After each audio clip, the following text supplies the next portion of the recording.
Hola a todos, bienvenidos a esta cápsula sobre cómo argumentar en filosofía.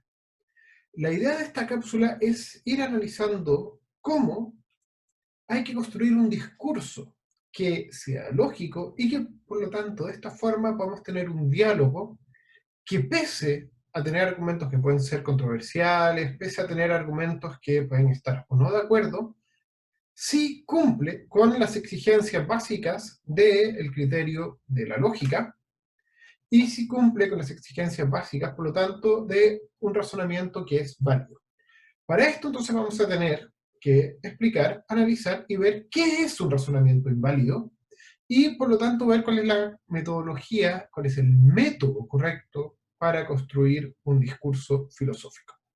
Entonces, bienvenidos a esta cápsula. ¿Qué es un buen discurso filosófico? ¿Cómo saber si es que el discurso filosófico que yo estoy dando es un discurso filosófico válido o que no es válido?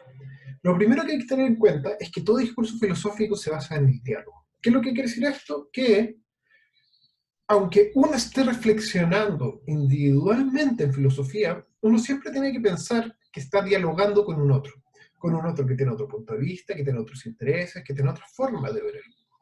Y que por lo tanto hay que construir un discurso que pueda unirnos ambos a través de criterios que son objetivos. Por ende, la búsqueda del discurso filosófico no es simplemente presentar mi opinión, sino que poder argumentar esta opinión siguiendo una serie de criterios que son válidos. Por ende, el método que yo voy a utilizar tiene que ser un método que puede ser y que debe ser lo más racional posible.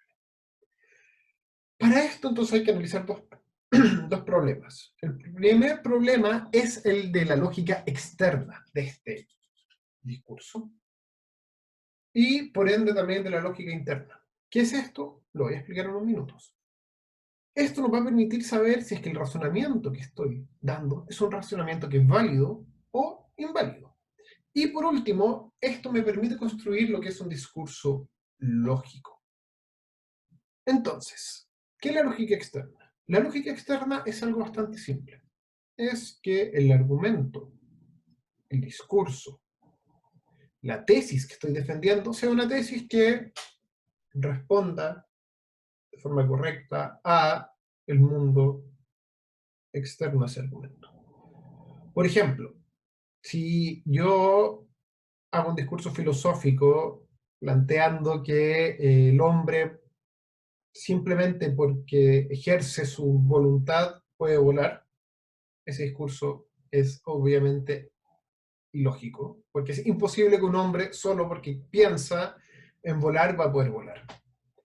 La lógica externa, por lo tanto, puede parecer muy simple. El problema es que hay temas en filosofía como la metafísica en el cual probar por lógica externa es un poco más complejo. Y también hay otros problemas, que es que como todos tenemos formas distintas de ver la realidad, hay veces en que un argumento que a mí me parece que corresponde realmente a la lógica externa no corresponde a la del otro.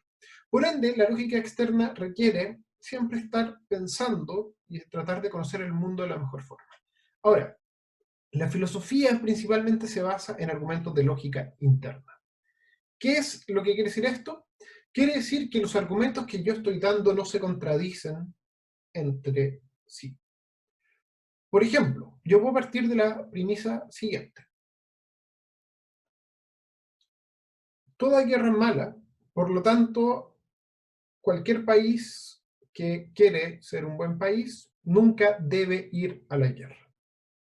Esa es una tesis. Ahora, también yo puedo decir en otro momento, los genocidios, como por ejemplo el genocidio que hizo Alemania nazi contra los judíos, es un mal absoluto y por ende cualquier país del mundo tiene el deber de hacer todas las medidas posibles para evitar que ese genocidio tenga lugar. Ahora, si yo antes dije que la guerra, que un país bueno nunca puede ir a la guerra, y después digo que un país tiene que utilizar todos los métodos para evitar o poner fin a un genocidio, entonces todos los medios posibles para poner fin a este genocidio incluye el uso del instrumento militar, por lo tanto de la guerra. Por ende, ahí estoy con dos posiciones que son contradictorias entre sí. No puedo a la vez decir que hay que prohibir todas las guerras, que un buen Estado nunca tiene que ir a la guerra, y al mismo tiempo decir que a veces la guerra es necesaria. Por ende, ahí tengo un problema de lógica interna en mi argumento. Y para poder solucionar esto, tengo que modificar uno de los dos argumentos. Puedo decir, o que, bueno, como la guerra es tan mala, hay que dejar que un genocidio tenga lugar, el genocidio de los judíos hecho por los nazis, o puedo decir, bueno, la guerra es mala, pero hay cosas que son todavía peores, como el genocidio. Entonces tengo que hacer una lista de las cosas que son peores, los criterios que me permiten clasificar las cosas que son peores que la guerra, y a partir de eso decir, bueno, toda guerra es mala, pero como hay cosas que son todavía más malas, entonces las cosas que son todavía más malas, como por ejemplo el genocidio o los crímenes contra la humanidad, permiten ir a la guerra para poner fin a ese tipo de prácticas que violan los derechos humanos. Por ende, la lógica interna del argumento es que yo, a lo largo de todo mi discurso, voy viendo que lo que estoy diciendo no contradice algo que dije anteriormente. ¿Qué es lo que requiere esto? Requiere, por lo tanto, una gran capacidad de autocrítica. Requiere, por lo tanto, una gran capacidad de ponerse en una forma, en tratar de mirar de forma externa lo que estoy diciendo, para así poder ver y poder analizar lo más fríamente posible, lo más racionalmente posible lo que estoy diciendo. Por ende, la lógica interna se basa en el principio de no contradicción. ¿Esto lleva a qué? A que, por lo tanto, también tengo que ver cuáles son las formas, los razonamientos que me permiten ver si es que mi discurso es lógico o no. Por ejemplo, un discurso que se basa en emociones es un discurso que probablemente termine cayendo en problemas de invalidez. ¿Por qué?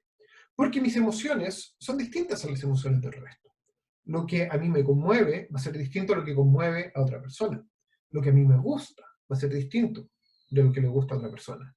Una persona frente a una situación puede sentir una cierta comida, por ejemplo, puede sentir asco, y a otra persona le puede gustar esa comida. Por ende, basar un discurso filosófico en emociones, es decir, en algo que es completamente subjetivo, no es válido. Otro tipo de razonamiento inválido es decir que si alguien es favorable a A, entonces pasará a B. Ejemplo, para dejar bien claro esto. Si tú eres favorable al matrimonio igualitario, entonces eres favorable a que la gente se case con animales. Es ilógico, porque del punto, si tú eres favorable a A, no hay ninguna razón lógica para que tú seas favorable a B.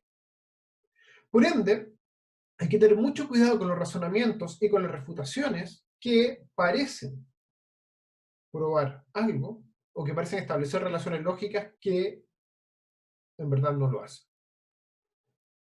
La única forma en que si es que uno es favorable a A, entonces pasaría a ser favorable a B, es que A y B sean lo mismo. Pero si A y B son distintos, entonces no hay razón de por qué si uno es favorable a A va a ser favorable a B. Frente a esto, entonces, en cambio, tenemos el razonamiento válido. ¿Qué es un razonamiento válido? Es un razonamiento que es lógico, que es objetivo, es decir, que puede ser probado de una forma o de otra, y que se basa en razones y en argumentos. Por ende, un razonamiento válido es un razonamiento que podemos compartir distintas personas, que podemos estar de acuerdo distintas personas. Por ende, el razonamiento básico se basa en argumentos que son probados y que por lo tanto responden a la lógica externa, responden a la lógica interna y no establecen relaciones que son inválidas. Y este es el buen razonamiento filosófico. Y esto nos lleva a que un buen discurso filosófico tiene un hilo lógico. ¿Qué es lo que quiere decir esto? Que el discurso filosófico se basa en seguir un diálogo lógico. Que el discurso filosófico, por lo tanto, lo que hace es mantener un continuo en el cual no hay contradicciones, y sí las hay, porque dialogando muchas veces uno se da cuenta que piensa cosas que son contradictorias, entonces uno trata de ir corrigiendo y trata de ir avanzando, por lo tanto, en su discurso para así poder establecer algo unos criterios, un pensamiento que sea lógico. Por ende, el diálogo es central en la filosofía y es lo que permite finalmente avanzar en un conocimiento que sea válido para todos. En conclusión, tenemos que el discurso filosófico, para ser válido, tiene que ser un discurso que está dispuesto ¿a qué? A enfrentarse a una prueba, o más bien a una serie de pruebas que se aseguren que éste tenga validez. Y por lo tanto, que tienen como eje central comprobar que el discurso es, por lo tanto, lógico. Esto nos lleva a que es necesario, para hacer un buen discurso filosófico, que responda a esta serie de criterios que son criterios formales. Y por ende, a través de esto podemos compartir la experiencia de filosofar en comunidad.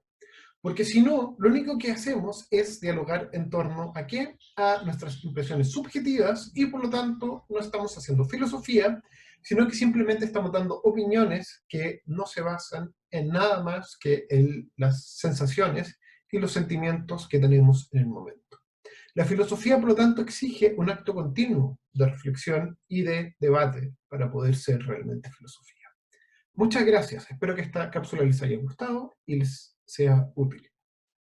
Nos vemos.